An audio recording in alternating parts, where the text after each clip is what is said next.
This 2023 Kansas 2 weekend recap edition of the NASCAR Gambling Podcast here on the Sports Gambling Podcast Network is brought to you by DraftKings Sportsbook. Download the app now and use code SGP. New customers can score $200 in bonus bets instantly when they bet just $5 on any NFL game, only on DraftKings Sportsbook with code SGP. We're also brought to you by Gametime. Snag the tickets without the stress. Use promo code SGP on your first purchase to save $20. Download the Gametime app and use promo code SGPN. We're also brought to you by Underdog Fantasy. Play the Underdog Pick'em in college or NFL and win up to 20 times in one game. Use promo code SGPN at Underdog Fantasy for a 100% deposit bonus up to $100. Finally, we're brought to you by Hall of Fame Bets, the sports betting research platform for parlays, player props, and game lines. Download the Hall of Fame Bets app or visit hofbets.com. Use code SGP to get 50% off of your first month and start making smarter bets today. Driver, start your engine!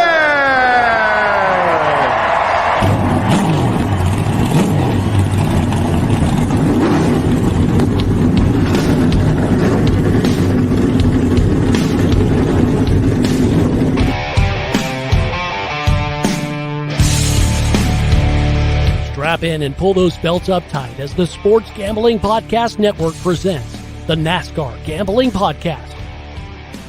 I'll wreck my mom to win a championship. I'll wreck your mom to win a championship. With all the news and the best bets for your NASCAR weekend. It refrains me from not beating the out of you right now because you ask me stupid questions. But since I'm on probation, I suppose that's improper to say as well. If you could talk about racing things, we could talk about racing things.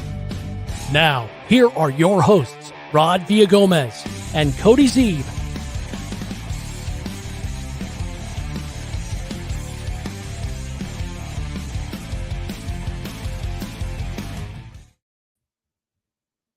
The day Cody's been waiting for all weekend long. It is the chance to talk racing things, talk all things Kansas. Cody, buddy, it is the NASCAR Gambling Podcast here on the Sports Gambling Podcast Network. For those of you who don't know, but I will guarantee you that many of you do know the simple fact that this is the weekend that Cody raked the books and took home everything you can imagine. Team effort, Rod. It was both of us, but yeah, man. What a weekend. The racing gods looking out for us. All those races earlier this season, Rod, where we had the leader at the end of regulation. It goes into overtime and we get screwed. They gave it all back this weekend. Finally, man, we won Xfinity race. We won the truck race. We won the cup race. We hit the Cup Series pole winner. What a weekend. We basically swept everything. Yeah, just great. It was, you don't get weekends like this very often where you're going to hit every single thing. And that was great. And we cashed a lot of other good bets along the way. Had some losers as well. And we'll talk about those like we do every week on this show, Rod. But, but here we are, man. What a weekend, and great racing too. Like, again, the mile and a halfs deliver. Again, Kansas Speedway delivers. The drama of whether it be, the final regular season race for Xfinity, the drama in the Truck Series race for the cutoff, the drama in the Cup Series race, the regular season champion, now below the cutoff, 2 races into the playoff. So much happened this weekend. The racing was great. We got a couple of close finishes at the end where you had guys passing and obviously cashing our bets at the end there. Man, it was just everything about it was great. Now it's night racing at Bristol on a Thursday, a Friday, a Saturday night. Dale Earnhardt Jr. is back behind the wheel. It's going to be another great week of racing. A lot of fun stuff planned. A lot of just, man, NFL might be back, and it's great. I love it. We're having a blast watching it, but do not forget about racing. Do not forget about NASCAR because it's still here, still cashing tickets, and we're getting into the best time of the year. I mean, things are serious now, all 3 series. What a fun weekend. What a great weekend. And, I'm happy, Rod. So, and listen, we're going to continue to celebrate this throughout the entire thing, but I want to address just something real quick. And then for those of you that listen, you already know this, right? We obviously love to celebrate. That's why we're here. We're here to pump the positive because that's just the way this show has always been. And if you listen, For those of you that listen, I'm preaching to the choir, but maybe you need to share this with other folks out there that don't necessarily listen all the time. We hold ourselves accountable for every single pick that we give in the show. That's why we started these Monday episodes. That's why we decided to go back and recap these bets, because yes, okay, Twitter is one minute fraction of this world. If you paid attention to what was going on the other 5 days out of the week, then you would know that we are upfront with everything we pick, and we go back and we talk about it. We hash through it. Yeah, of course we put all the good stuff out there on Twitter, but we also come back here and hold ourselves accountable for all the decisions that we make, whether they were good, whether they were bad, and we're fully transparent. That's how we've always operated. I don't care to give it all away on social media. I want you to listen. Like, that's the thing. Why would I post everything on social media when I want you to come listen to my show? So, well, and yeah, we do. I mean, yeah, we're not, you're unlimited to so many characters. I'm not going to type out every single bet out. Like, we're going to type out the ones we won, because that's obviously what we're here to celebrate. We lose a lot of bets. Yeah, we're not going to hit them all. It's still gambling. We talk about that often. We go through every bet. How many times have we been, remind me to never bet on that guy? There's guys we don't say their names because we've lost so many bets on them or because of that. Like, yeah, so it's whatever. There's always going to be the people that, can't just have some positivity in their life, and whatever. We're not going to dwell on them because we did nothing but win this weekend, Rod. Oh, yeah. But hey, as we go through these winning picks, we'll talk about the ones we didn't hit as well, why we took them, if it was a good decision, if it was a bad decision. And again, that's how we talk through the process. That's how we get ready for the next week. We don't need to change anything because I'd say it's working out pretty good. So, Nick Fortune in the chat here. Nice bets, Cody and Rod. Rod had some good bets as well. Dale Earnhardt Jr. behind the wheel, something he wants to watch. Me too. Too bad Nebraska can't win a game. Luckily, college football already over for the year. And so we're just back into racing now, which is great. NFL racing, we focus on that. College football's over. Iowa still can't score any points, so that's great. 80s Eric, what's up, guys? Glad he had Reddick to win. Amen to that, man. That was glad we got that caution at the end to help us, as Rod says in the Discord. What did you? I'll have to go back and look. I don't remember what you said, but something about this caution can't go good or something. And I replied, when Reddick wins, this will be the best caution ever, or something to that effect. And panned out well for us. Well, yes, but we also were covered the other way too if the caution didn't happen, because we'll talk about that in a second as well. Although I will say, and I know that Moonoff does listen every once in a while to the show, so hats off to Moonoff. Pretty nice hits for him. He messaged me in the morning and he was like, "What are the plays?" And I told him, I was like, "Well, it's either Hamlin or Reddick." I was like, "This is pick your poison, or put a little on both." He put a little on both. He ended up cashing Reddick at 7-1. So that was a fantastic hit, man. I'm so glad we were able to do that for him. Yeah. We had a ton of people sharing slips in the Discord, which I always love to see. I know our guy Kyle Armstrong had some in there. Herb, he had a big weekend. There's a bunch of guys in there had some huge weekends, hit some good bets. So shout out to those guys. 80s Eric says thought he was done for. Yeah, we'll talk about that again as we get into breaking the bets. But Nick Fortune's getting another TV for the man cave in order for me to watch races this weekend. Got to have it on that extra screen. I was telling my wife that. She seemed really excited too, but I was like, we need to figure she wasn't excited, spoiler. But I was like, we need to figure something, because we got, first of all, whatever. Anyways, we had a busy weekend, so we weren't home at the start of Sunday. So as soon as we get home, I'm like trying to figure out all these screens. I got the iPad set up over here. I'm like, we got Red Zone on. We got the race on. I'm trying to catch up on what's going on in the IndyCar race. I still haven't caught up on that. That seems like it was an absolute disaster. I haven't finished it yet. Yeah, literally, all those yellows. I thought Kansas was bad. Yeah. So yeah, there's not enough TVs. I need to out a God's eye type of setup. But what a time to be alive! All these fun things to bet on, all these fun things to win money on. It's been a great weekend. Well, I made my wife extremely happy today yesterday rather, because I brought out our other TV, set up the Xbox to stream the race on one TV, and then my big TV had the Niners game on. She was like, "I love this. Can we do this every weekend?" Oh, there you go. Hell yeah. No. Rod's like Rod's like, he's got a VCR. That's how he tapes all these races. So it's like in school when they would roll the card in with the TV on it. That's what Rod does.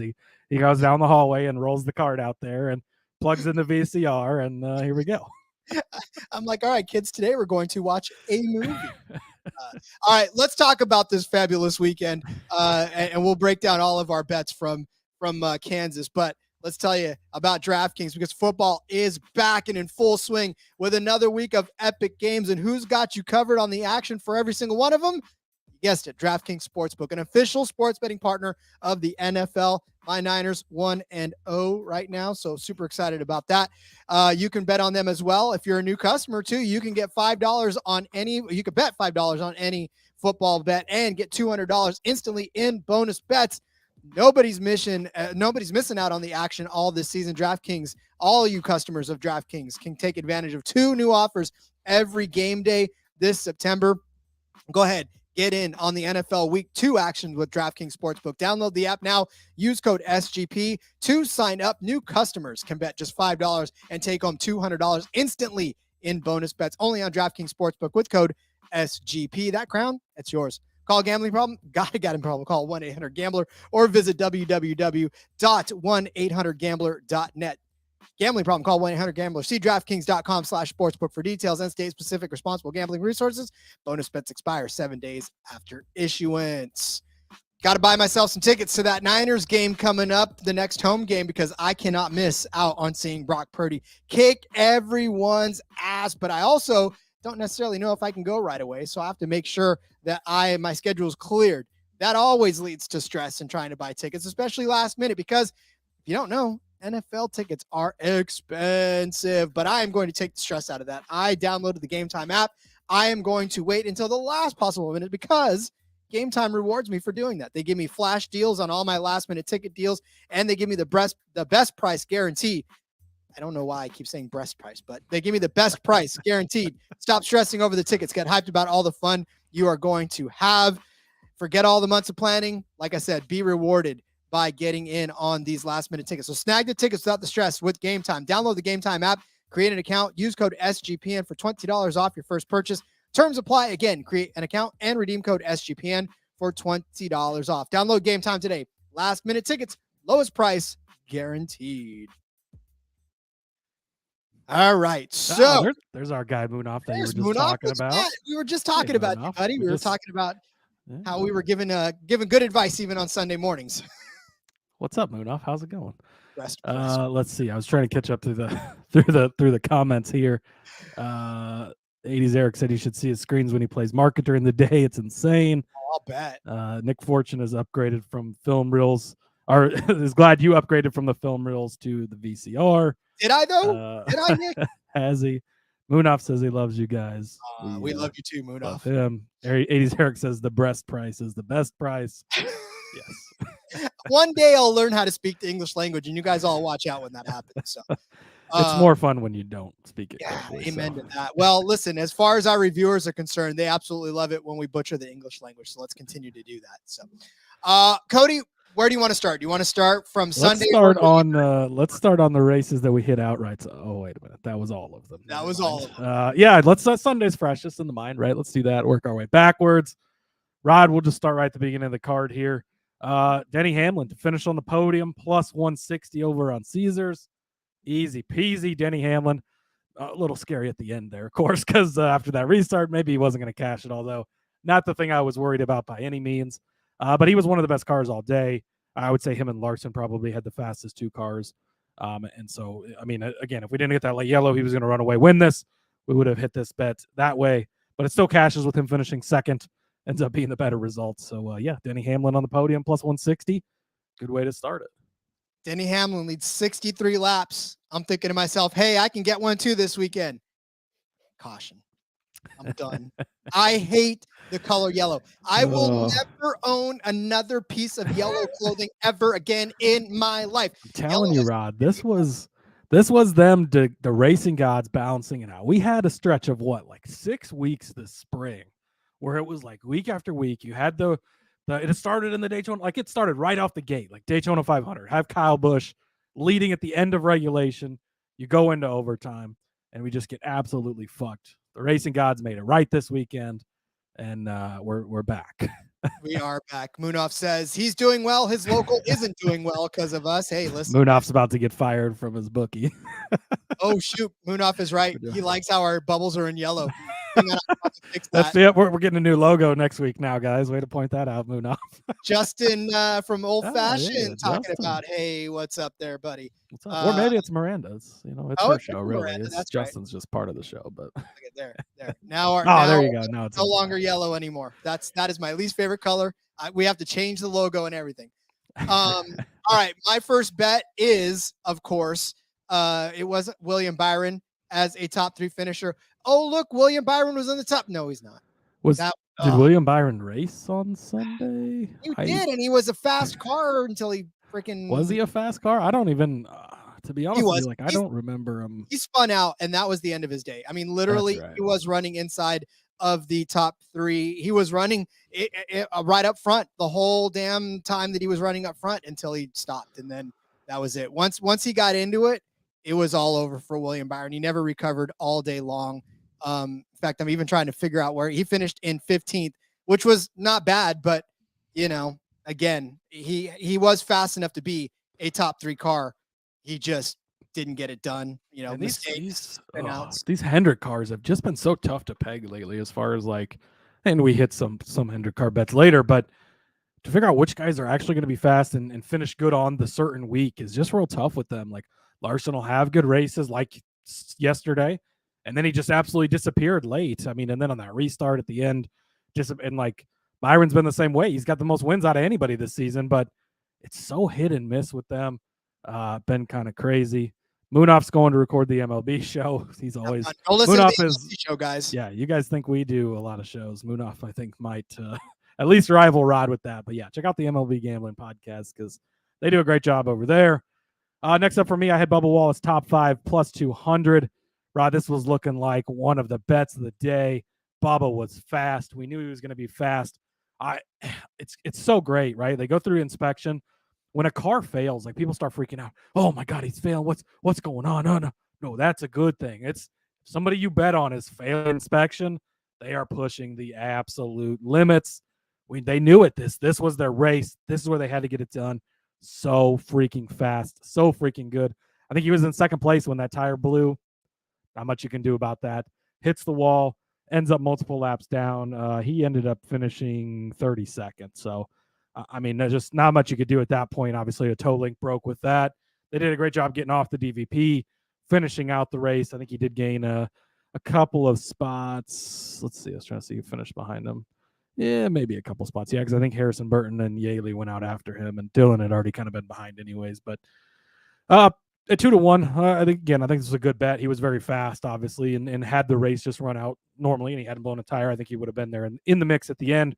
Obviously, his teammate wins. His car owner finished second, and he was up there throughout the race. So we were very right to be on 2311, to be on Toyota, to be on these guys. And I think it was a good bet. Didn't cash this time due to the tire, but Bubba was fast again. And I think every time we go to Kansas, these are the 3 guys you're just going to have to continue to circle.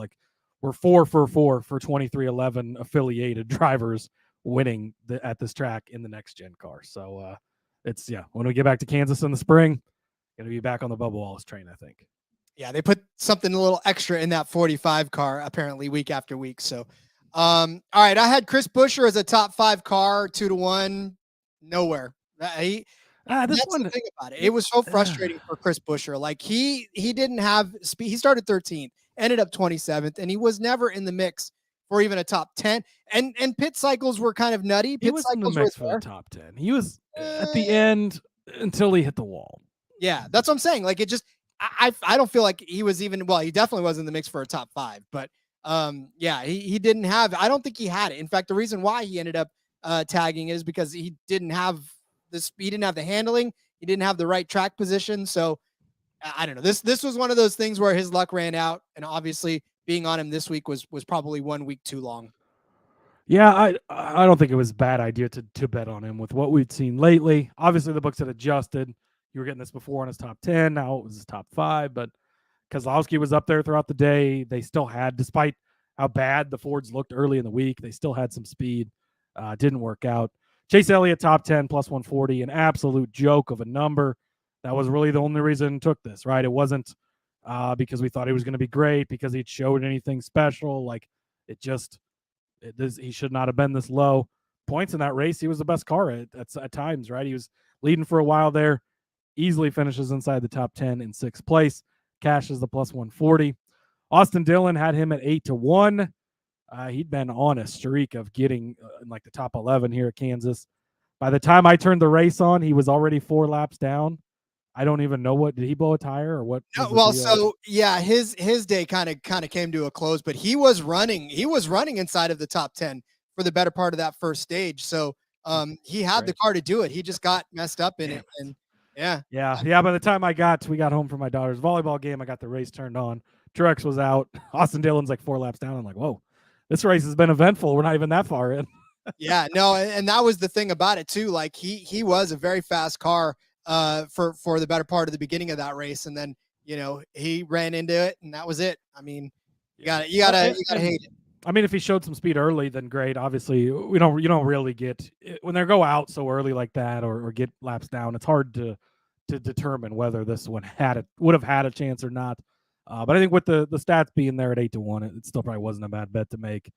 Again, hard to incomplete grade because you didn't really get a chance to see very long what they maybe had. So yeah. And then my next bet before we head off to break is Joey Logano as a top 10 car. This one actually cashed, and this was the only. Well, no, I cashed 2 of them in this one, but this was one that I didn't think was going to cash all day long. Joey Logano was not running inside of the top 10 for a better part of the day. He got on a pretty good strategy there at the end and ended up finishing in 7th at the end of stage 2. And then he continued to fall back around outside the top 10 and just kind of strategied his way up into a top 10 finish by the time it was all said and done. In fact, he had a top 5 finish. So damn it, I wish I would have bumped that up to a top 5 because that would have probably been a little bit better on us. But top 10 was probably the way to go, though. I mean, like you said, it was mostly strategy that got him up there. But hey, he got up there, cashed a bet for you. We'll take it.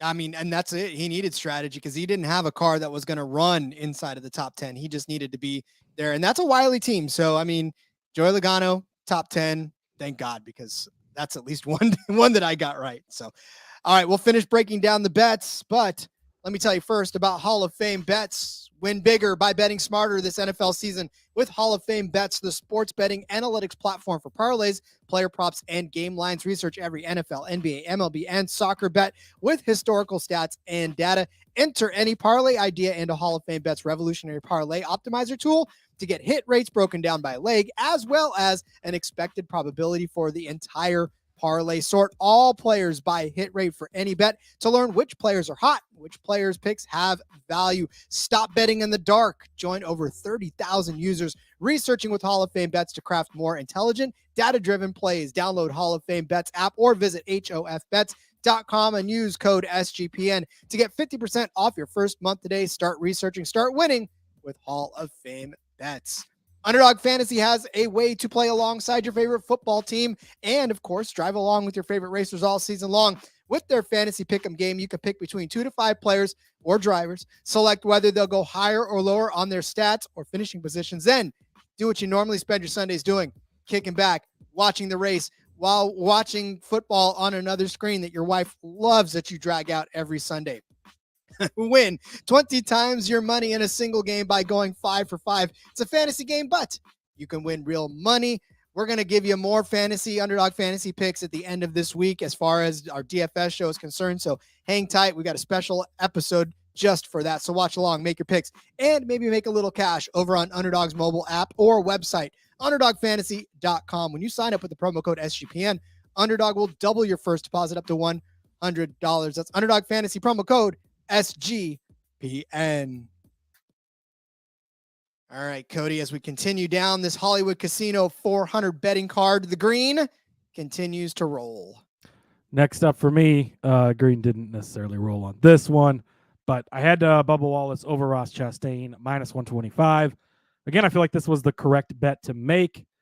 Didn't work out for us, obviously, after the Wallace blew the tire and hit the wall, but Chastain, I know a lot of people were jumping on him after practice. He was Was it, or was it even practice? He wasn't even fast. He was 14th in practice. Like, he was 6th in qualifying. I guess that's where people started jumping on him. I think people are taking way too much out of practice and qualifying when it's so short. Qualifying, it's a one lap. Like, doesn't have. Look at what they've done lately. It hasn't been great. Wasn't great again. 13th for Ross Chastain. It's okay. It's fine, but it's not great. Wallace had a good car. He was very good all day. Obviously, hits the wall late with the tire, breaks the leg, ruins this head-to-head, but I still think this was the correct bet to make. Again, just thoroughly not impressed with anything Trackhouse is doing right now. Maybe they'll bring Jesus himself on full-time next year and win a championship with him, since nobody else can get it done. And the thing about it too is that with the 6th place start, everybody was like, "Oh, Chastain's back." He actually did finish inside of the top 5 in at the end of stage 1. I think he was 4th in stage 1, so he was up there, but they just. But Bubba was ahead of him, so that's the thing. Like, exactly. Bubba was going to be ahead of him all day long. So obviously, were it not for issues, you're right. I think this bet was the correct bet to place. All the Husker hate in the comments today. These damn Iowa guys use the extra cash to place against Husker opponents. We've already addressed the college football season is over. It's now just the NFL and NASCAR. So take your Iowa non-scoring crap away, Justin. I don't know, man. College football season's not over for me. My Fresno State Bulldogs had a gritty performance. They're 2-0. Army blew out Delaware State 57-0. I'm riding high on college football. I love that. I'm happy for you, Rod. Just tearing what hair I have out on Saturday. Quarterback, can you take a snap, Rod? Can you can I take a snap? Yeah, like, can you catch a ball when it's hiked from the center? I don't know, man. People probably don't want that. 50-50? Because if you can, we'll sign you up. You can play quarterback for the Huskers. All you have to do is catch a snap, and you'll be better than the guy we have. People will look like the water boy coming at me. That's what it would look like. Anyways, we don't need to get off on a Husker tangent. Next up for you, Rod. All right, so I had Tyler Reddick over Christopher Bell, and listen, a lot of people were like, Christopher Bell's on the pole. This one's not going to cash. Nope. What did I say? I said it didn't matter if Christopher Bell was fast. Didn't we have this conversation? We had that. We had this conversation on the show. And okay, so real quick before you break down this bet, our buddy Ryan over at iFantasy Race, let me find it because I thought this was a great statistic. Christopher Bell has 4 pole wins this year. Average finish in those races is 24.25. Yeah. I've been telling you exactly what we talked about. We knew he would be fat. We're going to get to it in a minute. We had him to win the pole, right? He hits it. We knew he was not going to be good in the race. It just doesn't translate. He's really good at qualifying, not been good lately at finishing races, and you saw it again this week. And again, that's because with whatever it is that Christopher Bell's been going through, like, the races for him have not panned out at all the way he wants them to, or that team wants them. They switch pit crews because they think they're going to get the edge. No, it backfires on them. Both weeks it backfires on them, in fact. And so, but obviously Tyler Reddick crossing the finish line first. It's hard to beat first place. Therefore, this one cashed. And again, earlier in the week, I wonder what the number would have been earlier or later on in the week as far as after everything and after qualifying. I didn't see this matchup afterwards, so I'm wondering if you could have gotten it at a better number because because he started on the pole. Just for that fact, I mean, Reddick didn't start bad either. Reddick was 5th, so he was right there too. But it might have shifted a little just because Bell was on the pole. Again, that's how we saw it coming. Speaking of that, had Tyler Reddick to win the pole at 9-1. Made it to 5th, right? So pretty decent. Also, Christopher Bell at 10-1. Bell sits on the pole. He had won the pole here in the spring. I think he won the pole at Michigan. Like, all the numbers point to he's really good at qualifying fast on these types of tracks. Paid off for us. Then we backed it up with fading him in the head-to-head. Worked out very nicely. So cash that Christopher Bell 10-1. I had tossed out all to finish in the top 5. Again, it was a long shot. Kind of addressed that. Liked it good enough at the 12-1 number. Byron, Reddick, and Busher.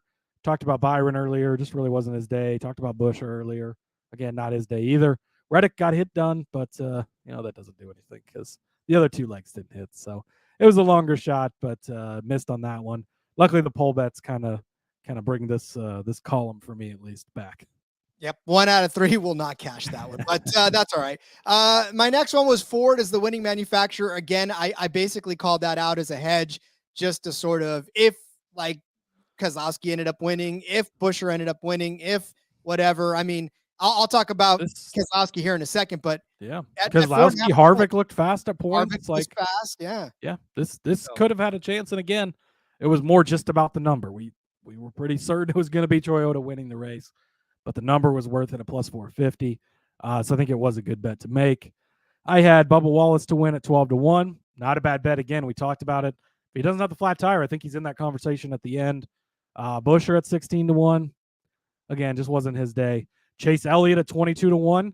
This one looked great, right? Elliott comes out, qualifies 4th, starts up front there, led laps throughout this race, looked good in the conversation at the end, ends up finishing, where did he end up finishing? In 6th place, I believe. And so, yeah, really not a bad call at all on Elliott to 22-1. Just a value thing. Same with this top 10, like a driver in a car that shouldn't be at that number. But the winning one was Tyler Reddick, 9-1. Gave that out as well. It was a sweat. It looked like he was going to settle for 2nd there, and Denny was going to take it. But luckily, overtime helped us out, and will help me out and help your bet out as much. But Tyler Reddick gets it done. Denny Hamlin, I know we'll talk about him again here in a minute, but 2 weeks in a row, the best car in the field doesn't get the win. Rough on him. It's his point situation looking good going into Bristol here. Moving on, he still can win that championship, but is he showing early signs of how he likes to choke away things in the playoffs? Hopefully not too much. Well, to Denny Hamlin's point, I did have him to win this race at 5-1. Led 63 laps there toward the end. Obviously, like as soon as that last restart hit, he was driving in the rear view from what he said, and he wasn't looking forward. He was trying to figure out and gauge what Larson was going to do. Larson hung back and he missed the restart, and that was it for him. And not to mention all those stupid cars in front of them just screwing everything up. Again, Don't stay out. That's the thing. Like Daniels, like Joey Logano stayed out and it worked out for him. What do you think you're doing, Daniel Suarez? Like, sorry, lately you've kind of sucked. I mean, to be honest, it's not. You think all of a sudden staying out there on 2 tires, that looked like you dropped a boulder in front of the restart and it just dropped back through the field. And what a disaster. That's no different than when we've talked about it before, right? If you're the 78 car, don't stay out and be up front on a restart. Like, just give it up and go to the back. Like, they're going to all pass you. You're just going to cause a wreck. And it worked out good for the bets. I'm glad he stayed up there because he had the top line and Reddick shot down to the bottom, right? It all worked out great. But again, if you're a slow car, you're not getting any type of tire advantage. Like, there is a tire advantage there. Get out of the way, man. You're holding everything up and you're just putting everybody in bad spots. It's kind of ridiculous. And that's the frustrating part too. For a second, you thought that Reddick or that Hamlin picked the right line because obviously he was behind the guy with the fresher tires, and the guy on the inside obviously was the guy that was going to hold up traffic. Well, Reddick managed to find his way around that car. Hamlin was not. So that was the difference between that. A little pissed off there. Still, I'm salty. I can't believe that caution just screwed up my part of the bet. Happy for you. Still pissed that Hamlin was the recipient of that one as well. And then I had Brad Keselowski as the long shot. Brad Keselowski ends up finishing in 9th, so not a bad thing. He led 23 laps in this. He was actually one stage 2. Yeah. So were it not for a kind of a slower pit stop for him, getting caught up in the mix at the end of it, I don't think he would have won this race, but we had him at 22-1 to win, and he was running up front for the better part of the afternoon, which means that he was very much in contention to win toward the end of that race as well. So, man,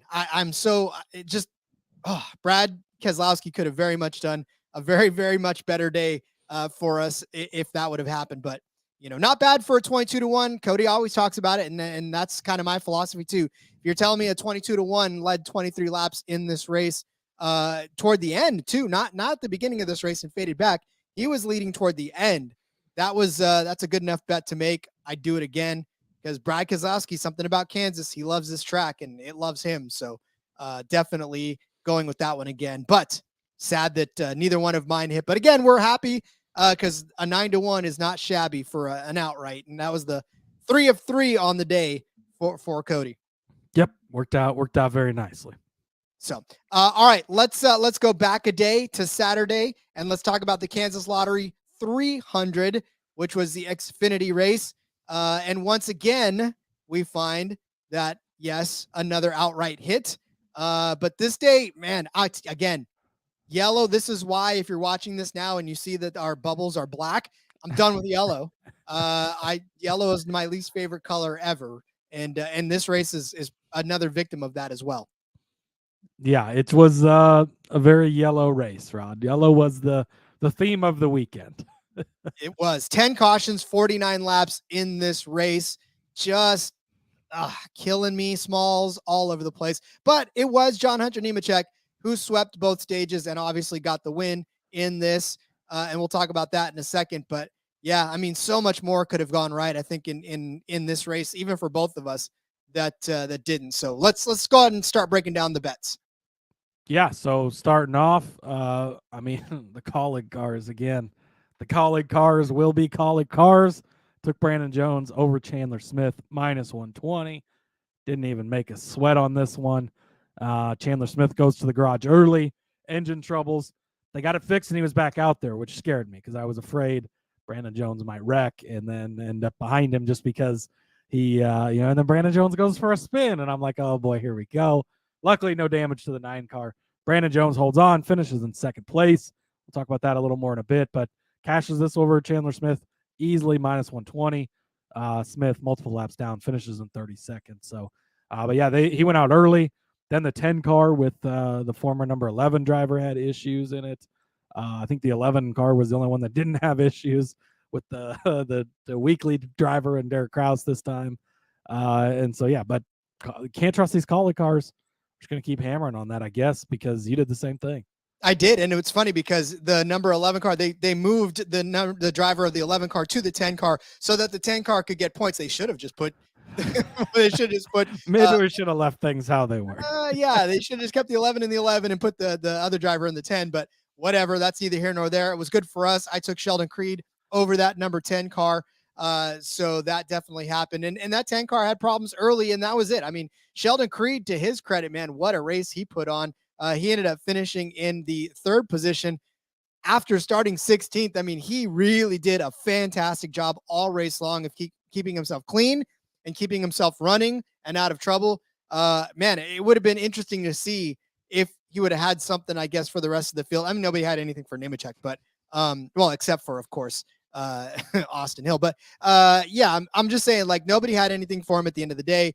But it'd be interesting to see what Creed could have done with another maybe 100 laps or so. I don't know, maybe 50 even laps, just to see if he could have had a car that would have beat him. But Creed definitely held up this end of the bargain. And what sucks too is the 10 car was ahead of Creed for most of this race. Most of the race that the 10 car was running. But yeah, good job to Creed to pull himself up to a 3rd place finish. The number 10 car, 34th place finish after a 5th place start. Yeah, again, just more Colleague issues. Keep fading them. Xfinity, again, just treating us so well. This continues to be our best series on a week-to-week basis. The one bet I did not hit this week was Austin Hilltop Chevy at 2-1, and it was not a bad bet to make. He ends up being the 4th Chevy, so that doesn't quite come too close to cashing it, but he was up there, right? He was in the mix kind of throughout the day. I'm trying to remember. I don't remember exactly how that race ended, but at one point he was up there. I think we ended up having the late restart, and he kind of got shuffled back a little bit, so finishes in 5th. But again, they killed his top 5 odds, unfortunately, trying to find a way to get in on him. 2-1 for Top Chevy. I still think it was a good bet. Since we cashed all these other bets, it's kind of whatever. It is what it is. It kind of falls in there differently, but with again, you thought maybe the main car he would be racing was going to be Allgaier, and that was kind of how I was approaching this. If a guy like Jones or Creed ends up being the top Chevy, we had other bets on them. We were hoping to cash, maybe cancel out. So you get Hill here. If he could just beat Allgaier, and Allgaier does Allgaier things and has some problems like always.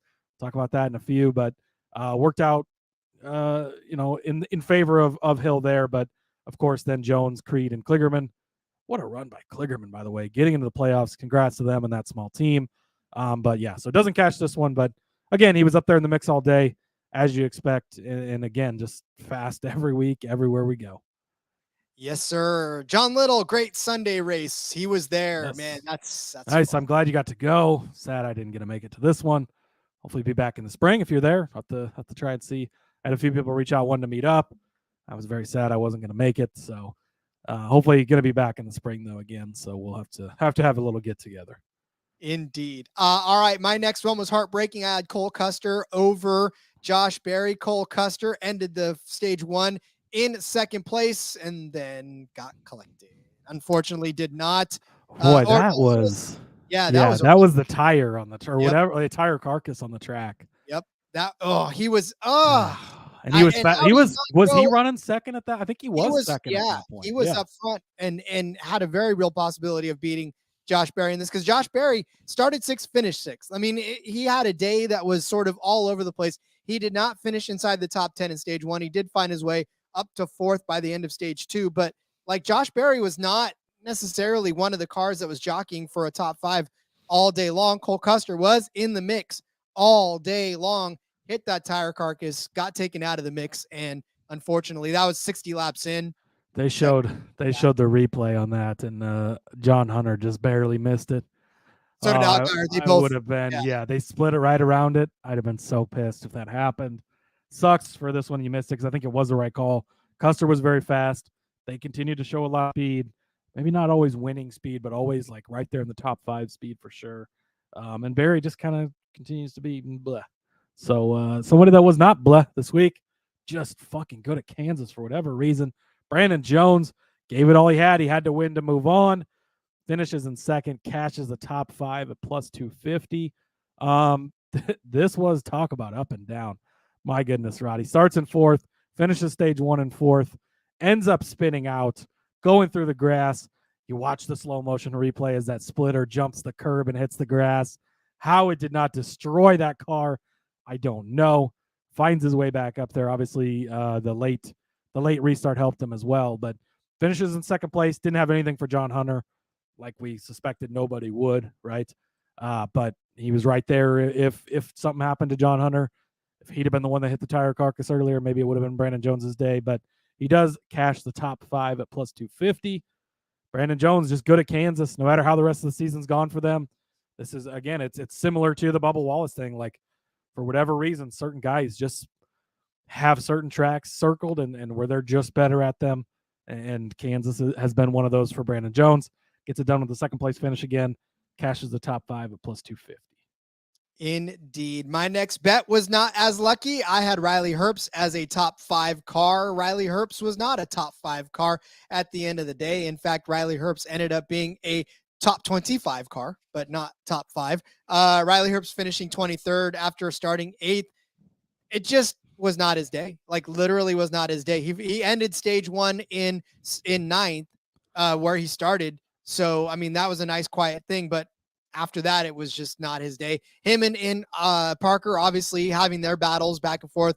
Riley gets caught up in stuff. It's a tale as old as time, and it sucks. But poor Riley Herbst. He had a tire go down, I think, if I remember correctly. Was one of the tire victims. There was a lot of tire issues this weekend, which it's a high wear track. It's been a while since it's been paved.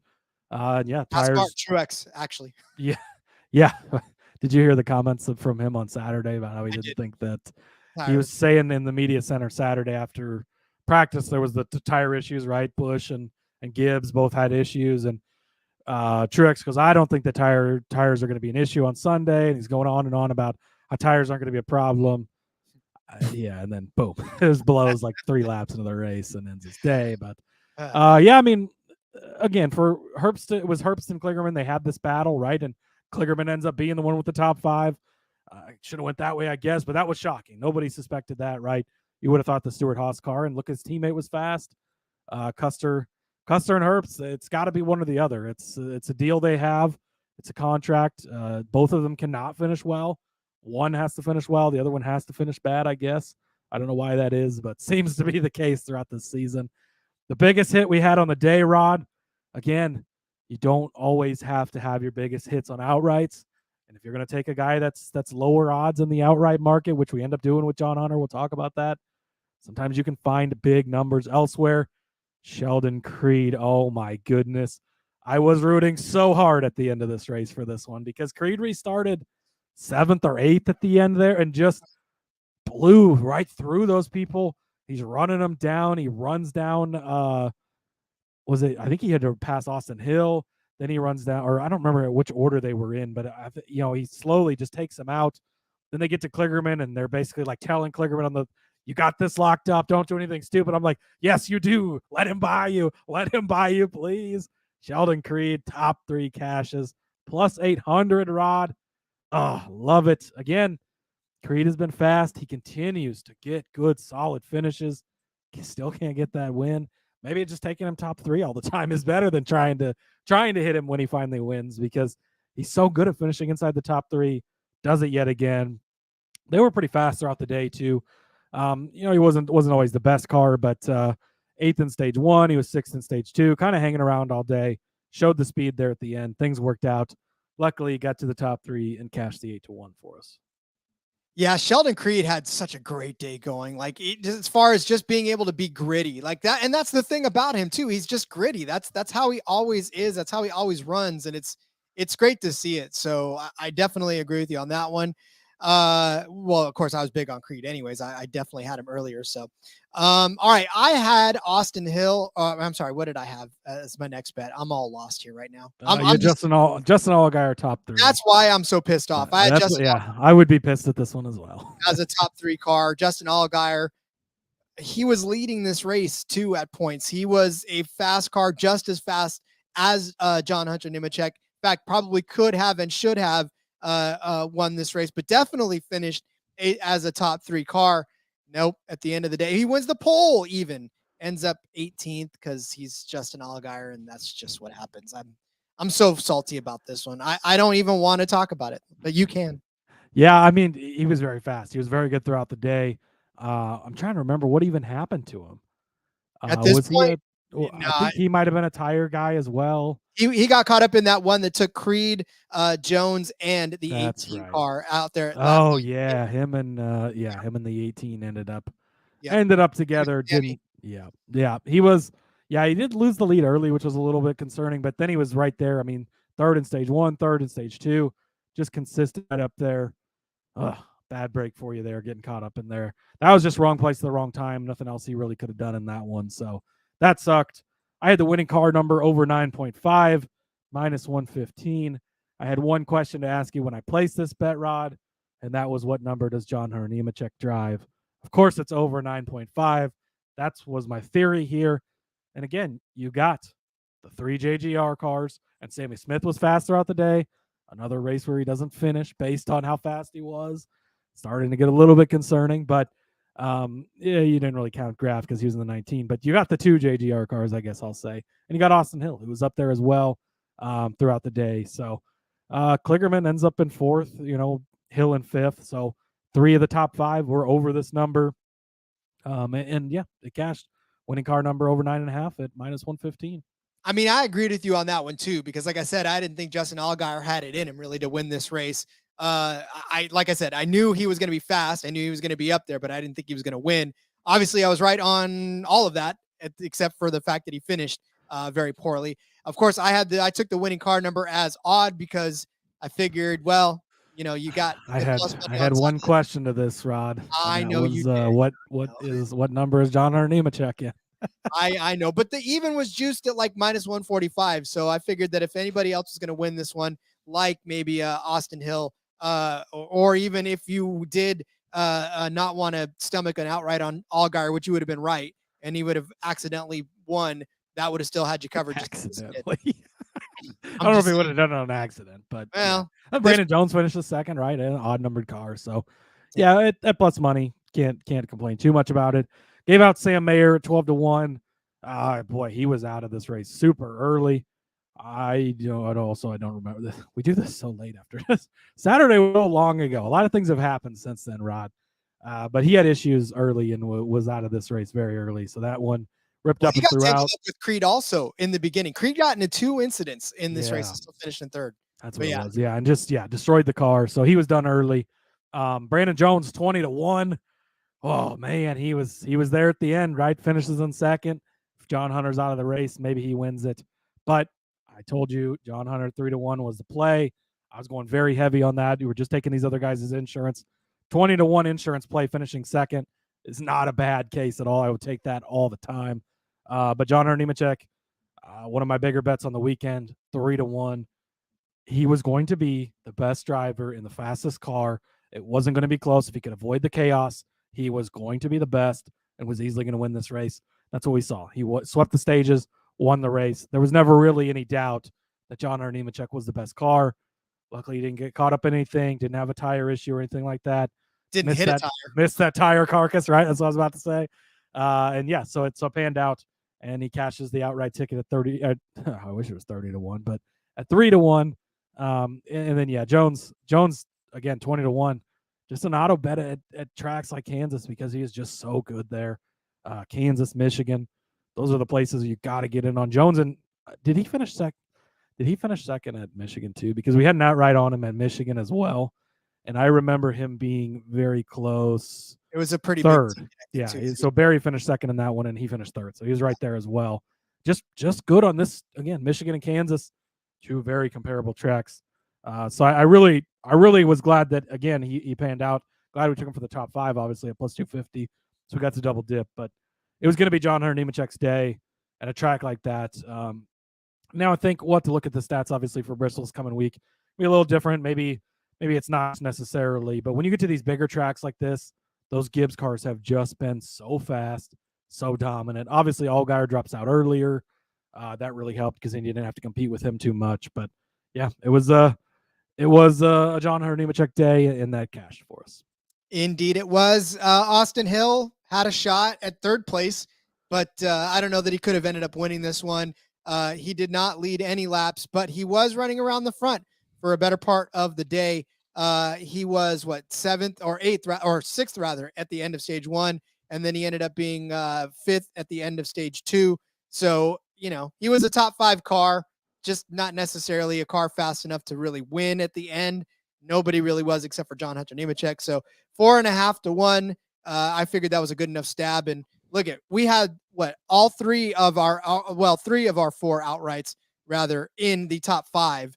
So you can't necessarily say we didn't have this race pretty much pegged from start to finish. I mean, yeah, you can't really ask for much better than that. So worked out very nicely for us.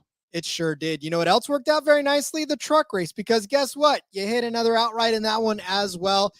Kansas Lottery 200, 5 cautions, 34 laps, but I still hate the color yellow on this one as well. This one did me dirty also in a lot of different ways, but yeah, still had a great day overall just in this race. And it really was a good race by and large. There was a lot going on and a lot of stuff to pay attention to, even in such a short condensed race. Yeah. Do you have laps led stats? I do, as a matter of fact. How many laps did Christian Eckes lead in this one? Christian Eckes led. Was it 1 or was it 2? Christian Eckes led 2 laps. 2 laps. Oh, great. Two love laps. it. We'll talk about that in a minute. Yes. Are we ready to kick off this one, Ron? Yeah, let's do it. Let's go ahead and kick off the bets. We'll talk through the race as we go by. Started off Carson Hocevar over Zane Smith. Man, bad beat on this one, I think. But Zane didn't go to the back a bunch like he had been doing previously. He kind of just hung out. Still, though, not one of the best cars, just kind of 5th place all day. Like he started he started 14th, so he didn't even start great. So he did have to climb a little bit, but then 6th in stage 1, 4th in stage 2, 5th at the end of the race. Like it just never worked out necessarily for Zane Smith. So again, kind of the same thing I was thinking. Hocevar looked good throughout the day. Found his way up to the front fairly quickly. He wins stage 2. I'm trying to remember again how that end of that went and where he was maybe on that last caution. But I think he definitely was in the conversation to win this race, but doesn't quite beat Zane Smith. So unfortunately did not cash this one. Yeah, poor Hocevar. I mean, everybody was hyping him up, and he did start 17th. I mean, it wasn't as if he was, starting up front and having a mediocre day. Like he made a pretty good charge to the front to finish 6th. So can't necessarily fault you on that one. Zane Smith did have a really good day, but I did kind of say Zane Smith would have a good day, but that's all right. We just didn't put any really bets on. Oh, yeah, I did put it. Yeah, you did. I did say he was going to have a good day. All right. I had Matt Crafton over Matt DiBenedetto in the Battle of the Mats. I put a lot of stock into Crafton this weekend and unfortunately started in a backup truck and it didn't really necessarily find his way to the front like we would hoped he would have.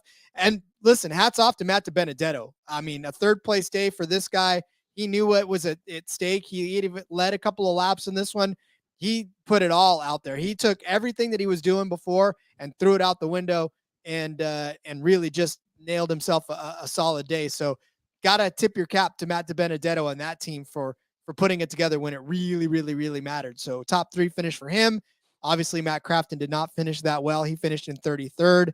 But yeah, I mean, maybe if Crafton didn't have to go to a backup truck, maybe it could have. Well, he goes to a backup truck and then he just has issues right away, right? He got caught up in an incident quickly, and it was just they were behind the 8-ball, the 88 ball, I guess you could say, the rest of the day. And it just, it sucks. These are the 2 guys that end up eliminated.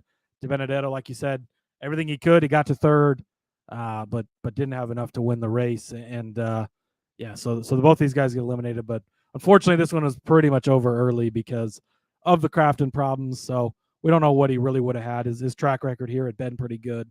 I had Carson Hocevar to finish on the podium. Again, looked good for a while, right? Could have. It really got shaken up on that last restart there. A lot of moving and shaking. A lot of guys kind of going all over the place. So he could have done this. He was kind of a top 3 truck most of the day, winning stage 2, like I mentioned before, and was very fast. Led a decent amount of laps. Doesn't end up hitting on the podium, unfortunately. So this one did not cash. I am very, very pissed about this next one because this next one was cashing and should have ended up cashing, and that was Jake Garcia over Taylor Gray. What the hell and where did Taylor Gray come from? He started 16th and ended up finishing 2nd. That 17 truck, I don't even know where it was for most of the day, and all of a sudden it pops up in 2nd place. Jake Garcia, on the other hand, starts in 5th, runs around the top 5 for a better part of the day, gets, kind of in some trouble too, pits, yellows, cautions, but Taylor Gray and that team just stepped it up. They did well to put their truck in position when it mattered. I think it was that he didn't take tires or something. I just honestly, it was Friday night and I've been pissed off all weekend long. So all I know is that I blacked out on Saturday during the Husker race, so it's our Husker game. So all I know is that Garcia should have cashed this. He ended up not, and at plus 110, I figured that was the better bet to make all day long, and I would have done it again. Yeah, it was a good call, I think. I'll talk about Garcia more in a few because he did cash another bet for me. Ben Rhodes. Oh, Rod, this was the correct call. He was fast. He looked good. Top 5 at plus 225. Top 4 to plus 600. He starts the race in 6th. Wastes absolutely no time getting up near the front. 3rd in stage 1. 7th in stage 2. He's hanging around all day. Zane Smith is kind of the only other Ford up there really given any type of challenge. And Zane did end up being, I had forgotten this, but it was Zane and Heim on that last restart that were 1 and 2. And then obviously Zane ended up getting loose and getting into the wall. Hocevar not able to get around him, unfortunately, from earlier. But I mean, top 4, so you look at the final finishing order here. Zane Smith ends up 5th. Ty Majeski was in 18th. Majeski, a guy we talked about, this wasn't going to be the week for him. After they got caught cheating, they had the little thing there. It was a bleeder, air bleeder that was on the the tire cap or whatever the hell you want to call it. So really, Rhodes very fast though early, gets caught up in it. He ended up having a flat tire too, wasn't it? I think he had a flat tire. He limped around, and then ends up 25th. Luckily for them, they move on in the playoffs. But man, I think he could have easily cashed both of these bets had he hung up around there for the top 4, especially. Zane Smith would have been the only other competition really for that. And then top 5 at plus 225. He was very, very fast, and he looked so good. Frustrating that happened. He gets the tire issue and falls out of it, but just how it goes sometimes. Yep, especially this next bet. Grant Enfinger is a top 5 truck at plus 120. Not even close. Grant Enfinger ends up finishing in 17th after starting 12th. He did lead 2 laps on the whole pit strategy thing going on, but of course had to come in because he needed tires, and that was it. And the end of his day. there was just nothing in it for that 23 truck at all. I mean, it just didn't feel as if they were even there, let alone, and I know the pressure wasn't on them to continue. They're good. Like they already knew they were pointing themselves in, and getting through the next round. So I guess they didn't feel the need to sort of push the envelope. They just wanted to get in there. But yeah, I just feel like the 23 truck was just not even there. I mean, he kind of hung around, right? He started in 12th, but by the end of stage 1, he was up to 8th. He was 5th in stage 2, so he was kind of around there. And then again, one of those guys that got caught up in something, and it kind of ruined his day, unfortunately. I did have Jake Garcia to win Group A. This was plus 380. He had to beat Tanner Gray. Luckily, that wasn't Taylor Gray because obviously he finished the second. So I had to beat Tanner Gray, Bailey Curry, Raja Caruth, and Dean Thompson. Jake Garcia ends up 11th, which is kind of where we pegged it, right? He might do a little better, and oh man, at points he was looking really good, right? But didn't quite do any better than that. But it was good enough. Caruth, one spot behind him in 12th, showed some speed throughout the night. He ended up going for a spin through the grass at one point, because he was definitely the guy that was the fastest, I think, of this group. Was doing pretty good. And Tanner Gray had looked pretty decent for a while too, but ended up getting spun as well. Dean Thompson ends up in 15th. Curry ended up 21st. Tanner Gray ended up 26th. So, yeah, Jake Garcia plus 380. Again, he'd been pretty consistent. He was faster in the spring. Plus 380. We'll take that for a group bet. Yeah, and what's crazy is that group sort of hung together for the most part, the core of that group, with the exception of a couple. Yeah, Raja Caruth definitely looked like he was gonna pull that out until he spun out. But yep, good call on that one. Zane Smith, top 3 truck, had it till the end. I don't want to talk about the last lap. I mean, he did. So I know I kind of trashed on him earlier. I'm not trying to hate on Zane Smith. It's just, I don't know. I've not such high expectations were set. And now that he's not living up to that, he hasn't won a race since March, even though he continues to finish in the top 3 and top 5 like continuously. He's not been the same Zane Smith we got so used to, and he still gets valued there by the books sometimes. And so I think that's why I've kind of been off of him.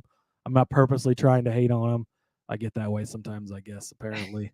Sorry, SBG, but if I were one of those TikTokers that would or that taped myself breaking TVs, I would have broke my TV on that one. I literally was so pissed off that was one that just didn't cash at the end of the day, because it was cashing all damn day long, and we get freaking last restart.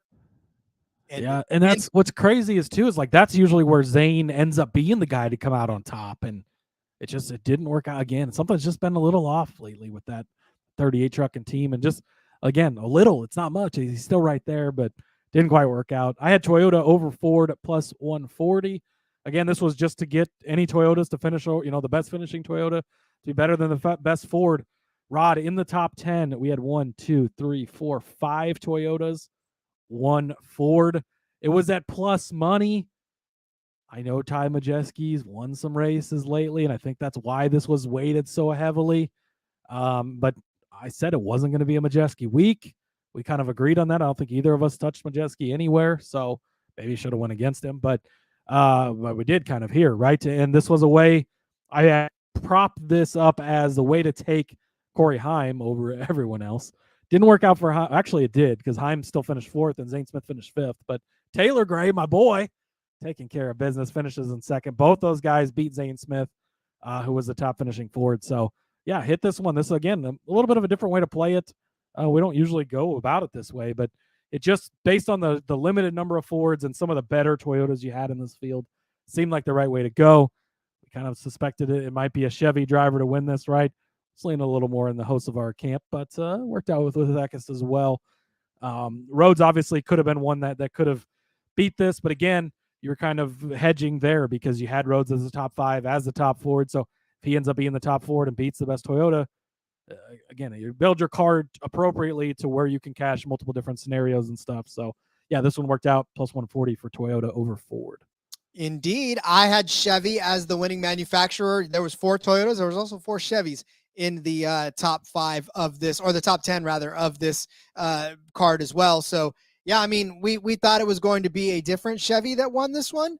But I mean, listen, it was Chevy. So it didn't really matter which one. We told you, though, that it gave you guys like Christian Eckes. We told you, I mean, it could have even been Matt DiBenedetto who finished third.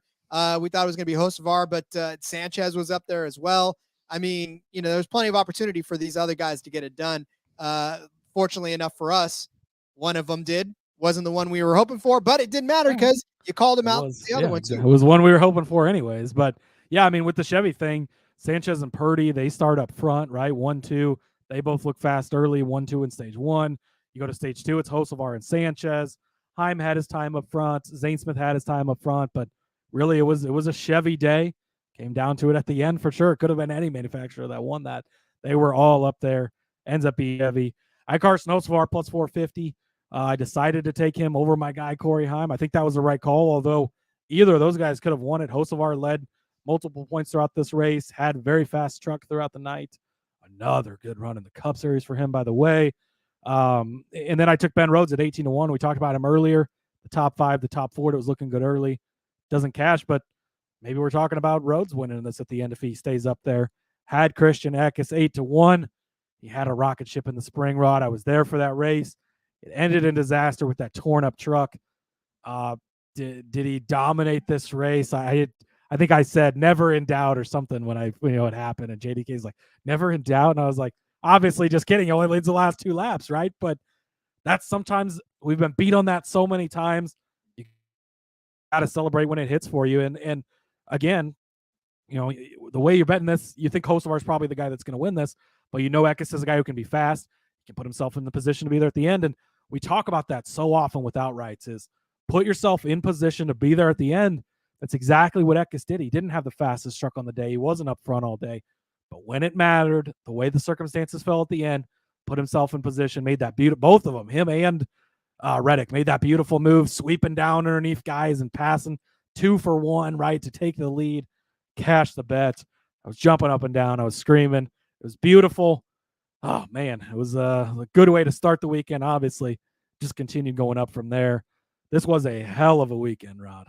It was a weekend. And then, of course, just to bookend it, I had Matt Crafton 50-1 to win. Never not in doubt for not winning this one. So, yeah, I mean, again, we didn't really get a fair shake. He goes to a backup truck early.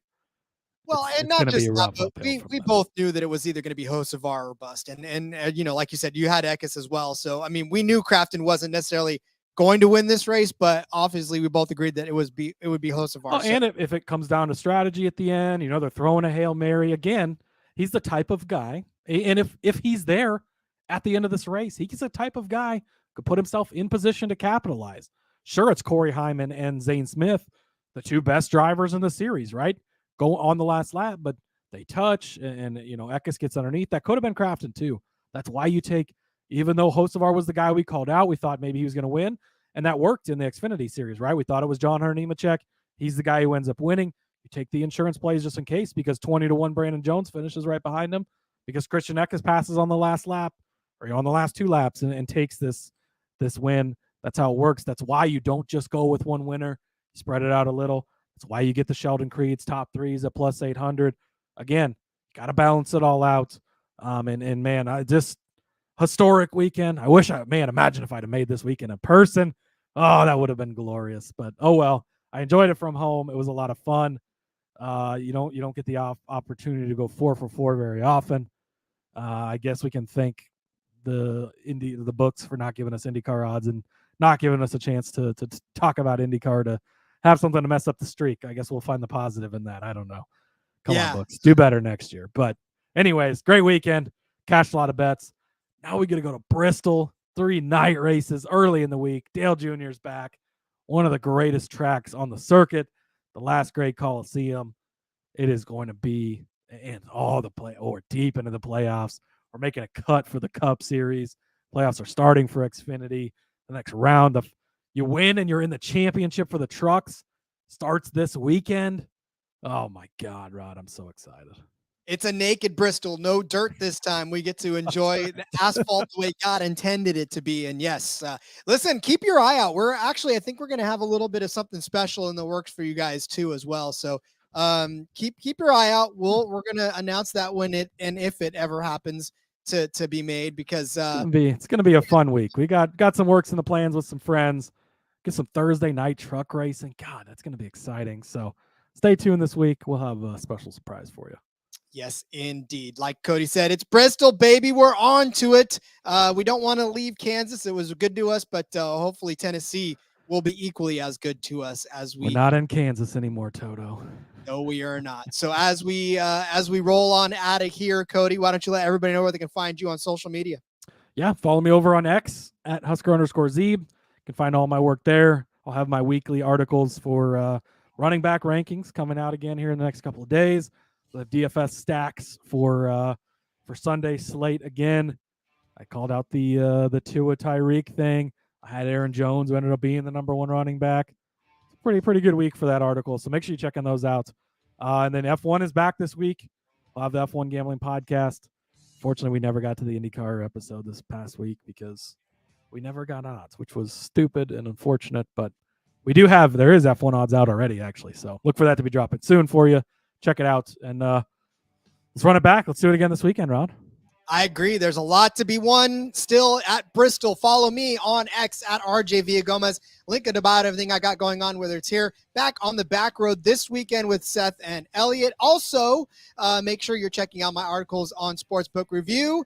If you want to win money that's not NASCAR, then go do that. I'm actually hitting those over there. I don't know what it is about NASCAR, but following on got a little streak of his own going on. Yeah, I'm hitting some props over there on SBR, so make sure you're following that as well to cross promote. All right, we will see you guys tomorrow for Bristol. That's right. Until then, everyone, let's go racing and let it ride.